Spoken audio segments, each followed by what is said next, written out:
6 plagas habían caído sobre Egipto, 6 oportunidades de doblar la rodilla, 6 momentos donde la voz de Adonai había hablado con claridad, y Faraón había elegido no escuchar. Y ahora venía algo diferente, algo que ninguna de las plagas anteriores había sido, porque hasta ahora las plagas habían afectado el agua, los animales, la piel, los cuerpos. Pero esta plaga iba a atacar la tierra misma, los campos, las cosechas, todo lo que quedaba del sustento de Egipto. Moisés fue enviado con un mensaje, pero esta vez con algo más, con una advertencia que contenía dentro de sí una oportunidad de misericordia. Así dice Adonai, el Elohim de los hebreos: envía a recoger tu ganado y todo lo que tienes en el campo, todo hombre o animal que se halle en el campo, y no sea recogido a casa, el granizo caerá sobre ellos y morirán.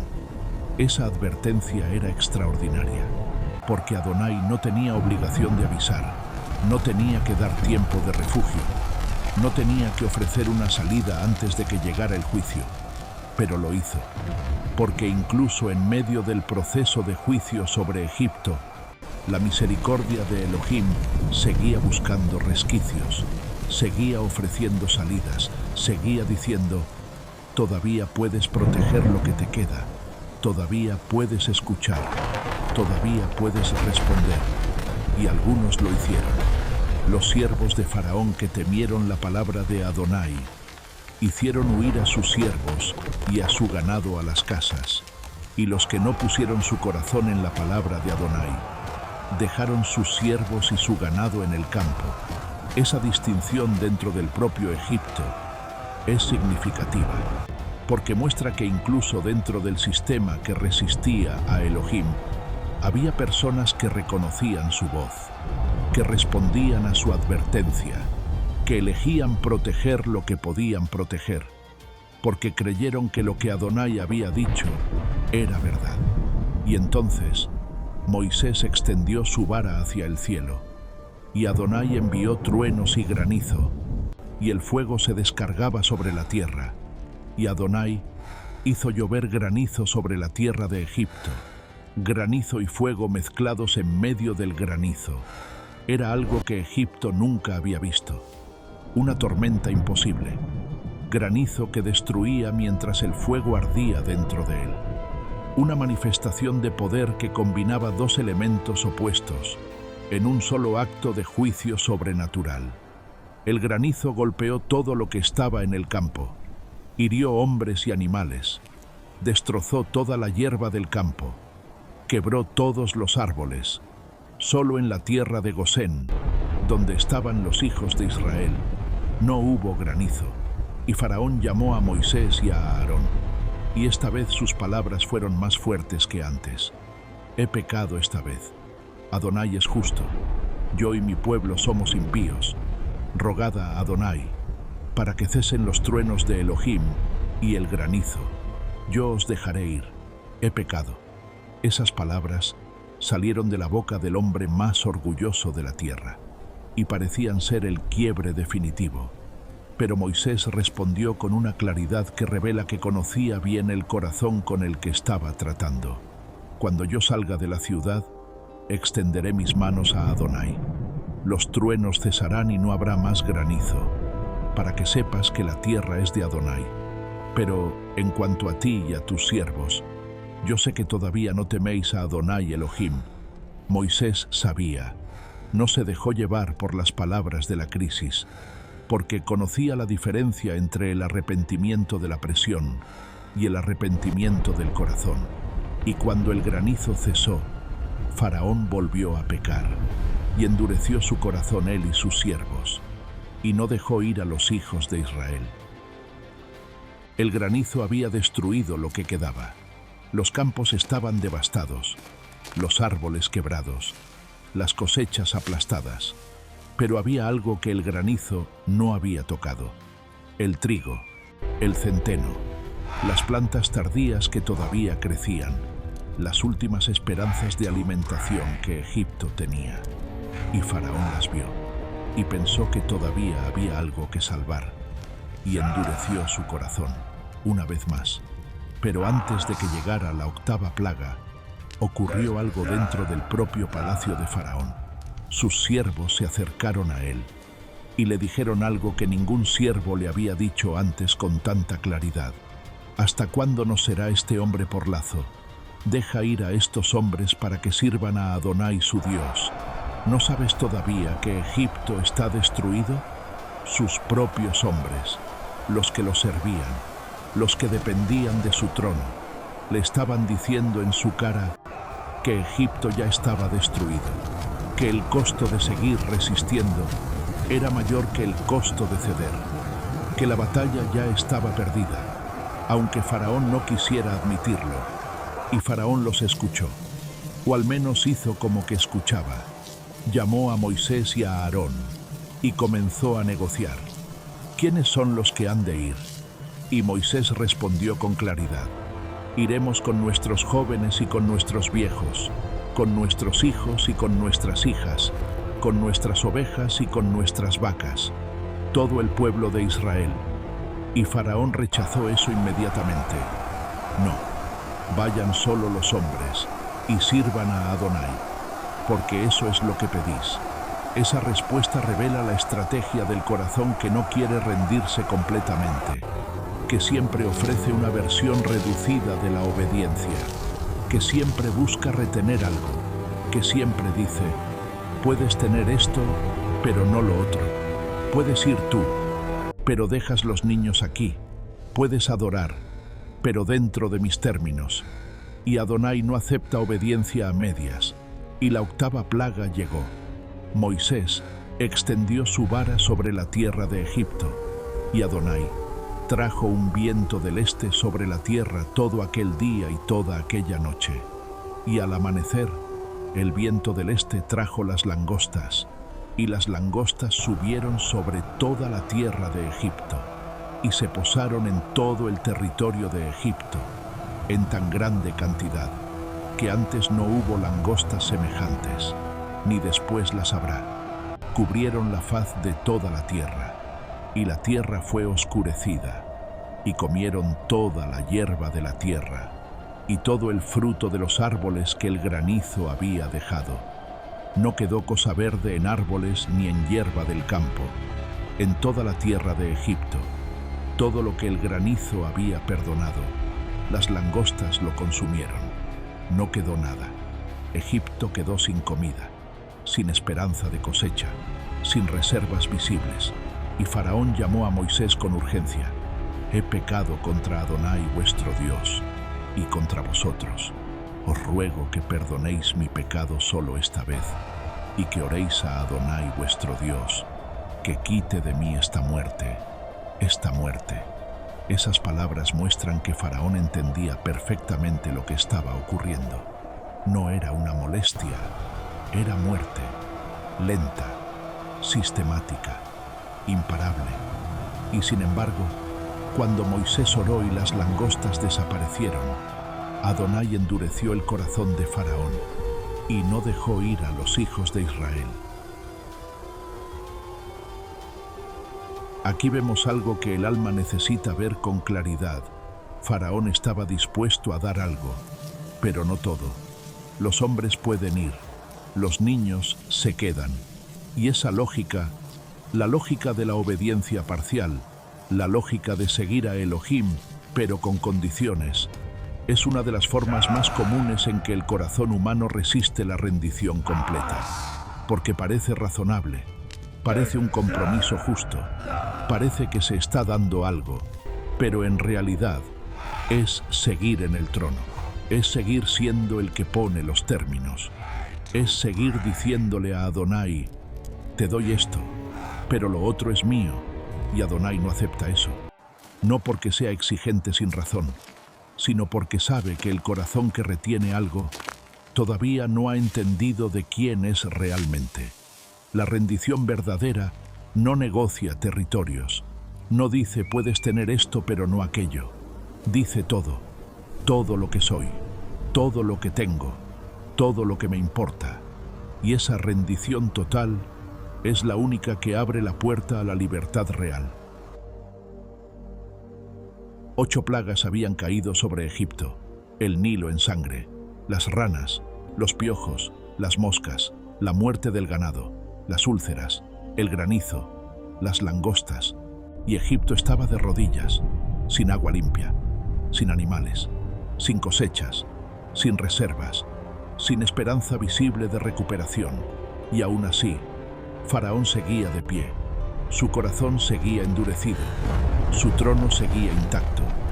Pero la 9ª plaga no fue contra el agua, no fue contra los animales, no fue contra la tierra, fue contra algo que Egipto adoraba más que casi cualquier otra cosa: el sol, Ra, el dios más poderoso del panteón egipcio, el que daba vida a todo, el que gobernaba el cielo, el que Faraón mismo era considerado hijo, y Adonai lo apagó, sin vara levantada sobre el río, sin advertencia previa a Faraón, sin negociación. Moisés extendió su mano hacia el cielo, y hubo densas tinieblas sobre toda la tierra de Egipto por 3 días. No era oscuridad normal, no era una noche larga, era una oscuridad que se podía palpar. La Escritura lo dice con una expresión que estremece: tinieblas que se podían palpar. Una oscuridad tan densa, tan real, tan sobrenatural, que tenía textura, que se sentía como una presencia, que no era simplemente la ausencia de luz. Era algo que Adonai había enviado, algo que llenaba el espacio de una manera que nadie podía ignorar. Por 3 días, 3 días sin poder moverse, ninguno vio a su prójimo, nadie se pudo levantar de su lugar. 3 días de Egipto completamente paralizado, sin comercio, sin trabajo, sin actividad, sin poder ver nada, sin poder saber si era de día o de noche, sin poder orientarse, sin poder hacer nada. Y el silencio de Ra, el silencio del dios del sol más poderoso de Egipto, era ensordecedor, porque este era su territorio, este era el dominio del que se decía que era el padre de Faraón, y no hizo nada, no podía hacer nada, porque no era Dios, era un símbolo, una imagen, un ídolo que no puede hablar, ni ver, ni actuar, cuando el Elohim vivo decide hacer silencio sobre él. Y mientras Egipto yacía en oscuridad densa, en el asentamiento de Israel, todos tenían luz en sus moradas, no una vela, no una antorcha, luz en sus moradas. La misma declaración que se había repetido con las moscas y con el ganado, pero ahora con una dimensión más profunda, porque mientras el dios del sol era silenciado, el pueblo de Adonai tenía luz. No porque fueran más astutos, no porque tuvieran mejor tecnología, sino porque Adonai, el Elohim que creó el sol, el que dijo que exista la luz en el primer día, podía dar luz a los suyos, sin necesitar al sol para hacerlo. Y después de 3 días, Faraón llamó a Moisés: «Id, servid a Adonai. Solamente vuestras ovejas y vuestras vacas se quedarán. También vuestros niños irán con vosotros». Esta vez los niños podían ir, pero el ganado no. Seguía negociando, seguía reteniendo algo, seguía sin poder llegar al punto de rendición total. Y Moisés respondió con firmeza: «Nuestros ganados también irán con nosotros. No quedará ni una pezuña, porque de ellos hemos de tomar para servir a Adonai». Y Faraón se encendió de ira: «Retírate de mí. Guárdate que no veas más mi rostro, porque el día que vieres mi rostro, morirás». Y Moisés respondió: «Bien dijiste, no veré más tu rostro». Había llegado el punto de no retorno. La 9ª plaga había terminado en una ruptura total, y lo que venía después ya no sería advertencia, sería el juicio final. Aquí vemos algo que el alma necesita contemplar con profundidad: la oscuridad que se puede palpar. Esa expresión es una de las más poderosas de toda la historia de las plagas, porque describe algo que todos conocemos en cierta medida: Hay momentos en la vida donde la oscuridad no es solo la ausencia de respuestas, es una presencia, algo que se siente, algo que pesa, algo que paraliza. Y eso es lo que Egipto experimentó por 3 días. Una oscuridad tan densa que nadie podía moverse, nadie podía ver a su prójimo, nadie podía orientarse, nadie podía hacer nada. Y al mismo tiempo, en Gosén, los suyos tenían luz. No porque el sol brillara diferente para ellos, sino porque el Elohim que creó el sol puede dar luz a sus hijos, independientemente de lo que esté oscurecido afuera. Y eso sigue siendo verdad hoy, porque hay oscuridades en la vida que ninguna solución humana puede disipar. Hay momentos donde el sistema falla, donde las respuestas no llegan, donde todo parece paralizado. Pero el mismo Elohim que le dio luz a Israel en medio de las tinieblas de Egipto, sigue siendo capaz de dar luz a sus hijos en medio de cualquier oscuridad. No siempre de la manera que esperamos, no siempre eliminando la oscuridad afuera, pero siempre, siempre, dando luz en las moradas de los que confían en Él. 9 plagas habían caído sobre Egipto, 9 oportunidades de doblar la rodilla, 9 momentos donde la voz de Adonai había hablado con claridad, y Faraón había elegido resistir cada una. Y ahora no había más advertencias, no había más negociación, no había más espacio entre la advertencia y el juicio. Lo que venía era la plaga que Adonai había anunciado desde el principio. Desde la primera vez que Moisés fue a Egipto, la advertencia más profunda ya había sido pronunciada. Israel es mi hijo, mi primogénito, y yo te he dicho que dejes ir a mi hijo para que me sirva. Y si no lo dejas ir, yo mataré a tu hijo, a tu primogénito. Esa advertencia había sido dada antes de que comenzara la primera plaga, y Faraón la había ignorado. Y ahora el momento había llegado, pero antes del juicio vino la instrucción de Pesaj, el cordero sin mancha, la sangre en el marco de la puerta, la cena de pie, con sandalias puestas, con el bastón en la mano, listos para partir, porque esta noche no habría tiempo para esperar. Esta noche todo cambiaría. Y Moisés convocó a los ancianos de Israel y les dio la instrucción de Adonai, y el pueblo adoró, e inclinó la cabeza, y fue, y lo hizo. Así como Adonai había mandado a Moisés y a Aarón, así lo hicieron. Y a la medianoche, Adonai hirió a todo primogénito en la tierra de Egipto, desde el primogénito de Faraón que se sentaba en su trono, hasta el primogénito del cautivo que estaba en la cárcel, y todo primogénito de los animales. No hubo casa donde no hubiese un muerto. Ninguna posición protegió. Ninguna riqueza compró una salida. Ningún poder detuvo lo que Adonai había determinado. Y Faraón se levantó aquella noche, él y todos sus siervos, y todos los egipcios. Y hubo un gran clamor en Egipto, porque no había casa donde no hubiese un muerto. El grito que llenó Egipto esa noche fue el sonido del fin de un imperio que había elegido resistir al Elohim vivo, una y otra vez, hasta que el costo de esa resistencia tocó lo más profundo que podía tocar. Y Faraón llamó a Moisés y a Aarón aquella noche, y dijo las palabras que Israel había estado esperando por generaciones: Salid de en medio de mi pueblo, vosotros y los hijos de Israel, id y servid a Adonai como habéis dicho.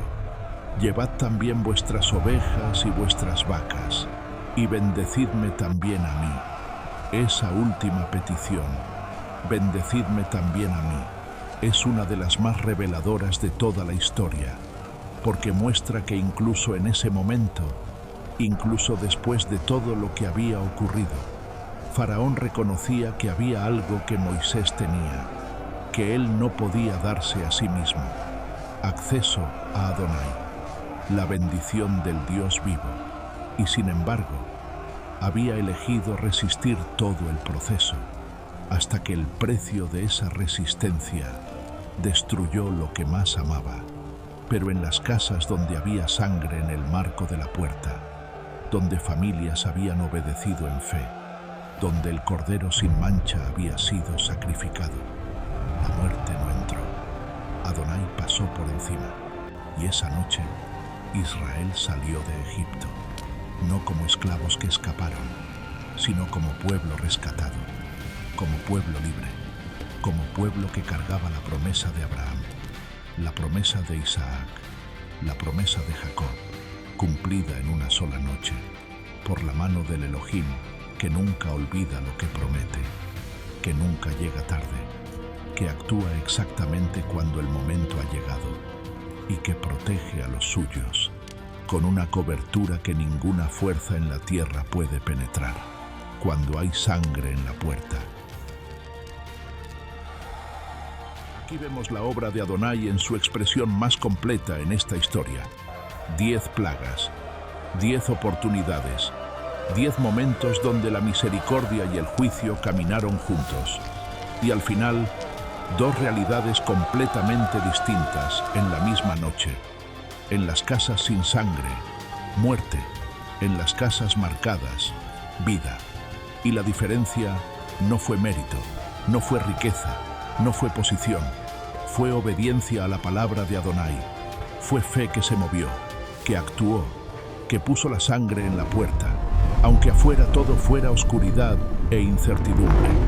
Y eso sigue siendo la verdad más urgente de toda esta historia, que el juicio de Elohim es real, que su misericordia también es real, y que la única diferencia entre uno y otro es la sangre en la puerta, no la sangre del Cordero de Egipto solamente, sino la sangre del Cordero definitivo, la sangre de Yeshua, que habla de una manera que ningún cordero de animal podía hablar, que no solo cubre para una noche, que quita el pecado del mundo, que abre el camino al Padre de una vez y para siempre. Y la invitación que Pesaj extendió esa noche en Egipto sigue abierta hoy. Pon la sangre en la puerta de tu corazón. Cree en el Cordero que Adonai ha provisto, y la muerte no tendrá la última palabra sobre tu vida. Nunca. Si esta historia llegó a tu corazón, no te vayas en silencio. Escribe en los comentarios una sola palabra: libre. Y con eso me dices que llegó. Que las plagas no fueron solo historia para ti hoy. Que algo de lo que Adonai hizo en Egipto habló a algo dentro de ti. Porque las 10 plagas no son solo un relato del pasado, son la declaración de que hay un Elohim que ve la esclavitud de su pueblo, que escucha el clamor, que actúa con poder que ningún faraón puede resistir y que protege a los suyos cuando hay obediencia, cuando hay fe, cuando hay sangre en la puerta. Y esa misma mano, esa misma cobertura, ese mismo Elohim que sacó a Israel de Egipto esa noche, sigue actuando hoy, por ti, para ti, en medio de cualquier esclavitud que todavía no has podido romper, en medio de cualquier oscuridad que todavía pesa, en medio de cualquier campo devastado, donde parece que ya no queda nada verde. Él sigue siendo el mismo. Su poder no ha cambiado. Su amor no ha disminuido. Y la puerta que se abrió esa noche en Egipto sigue abierta hoy. Si conoces a alguien que necesita escuchar esta historia, compártela con esa persona ahora mismo, porque a veces una historia llega en el momento exacto en que alguien más la necesita con urgencia. Suscríbete para no perderte lo que viene, porque esta historia no termina aquí. El mar todavía está por abrirse, y el Elohim que venció a Egipto todavía tiene mucho más que revelar. Adonai te bendiga, y que la sangre del Cordero siempre hable por ti.